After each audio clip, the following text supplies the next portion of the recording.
যশোরে কারাবন্দী ছাত্রলীগ নেতা সাদ্দামকে প্যারোলে মুক্তি না দেয়ায় তার স্ত্রী ও সন্তানের আত্মহত্যার ঘটনায় গভীর মর্মাহত ও ক্ষোভ প্রকাশ করেছেন ঢাকা ১৬ আসনে ধানের শীষের প্রার্থী আমিনুল হক।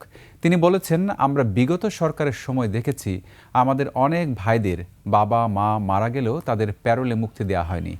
আমরা আর সেই অমানবিক রাষ্ট্র দেখতে চাই না। ত্রয়োদশ জাতীয় সংসদ নির্বাচন সামনে রেখে প্রচারণার চতুর্থ দিনে আজ সকালে পল্লবীর বাউনিয়াবাদ সি ব্লক এলাকায় গণসংযোগকালে তিনি এসব কথা বলেন। আমিনুল হক বলেন, যশোরের সেই ঘটনা আমাদের অত্যন্ত মর্মাহত করেছে। আমরা এর পুনরাবৃত্তি চাই না। আইন শৃঙ্খলা রক্ষাকারী বাহিনীকে মনে রাখতে হবে, সবার আগে মানুষ, সবার আগে বাংলাদেশ।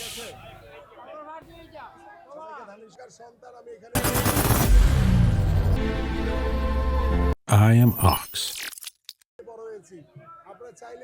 দেশ পরিচালনার জন্য দায়িত্ব পাই এবং আল্লাহ যদি আমাদেরকে কবুল করে, আমাদের মাননীয় চেয়ারম্যান জনাব তারেক রহমান যে কর্ম পরিকল্পনা নিয়েছে সেই কর্ম পরিকল্পনা আমরা ইনশাআল্লাহ বাস্তবায়ন করব এবং আমার এই এলাকায় জলাবদ্ধতা থেকে শুরু করে আমার এলাকায় স্থায়ী পুনর্বাসন দরকার। আমার এই এলাকায় শিক্ষার আলো এখনও ঘরে ঘরে পৌঁছাতে পারিনি, আমরা এখনও প্রত্যেকটি ঘরে ঘরে স্বাস্থ্যসেবা পৌঁছাতে পারিনি। সবচেয়ে বড় বিষয় যে আমরা একটি মানবিকতার একটা সমাজ গড়তে চাই।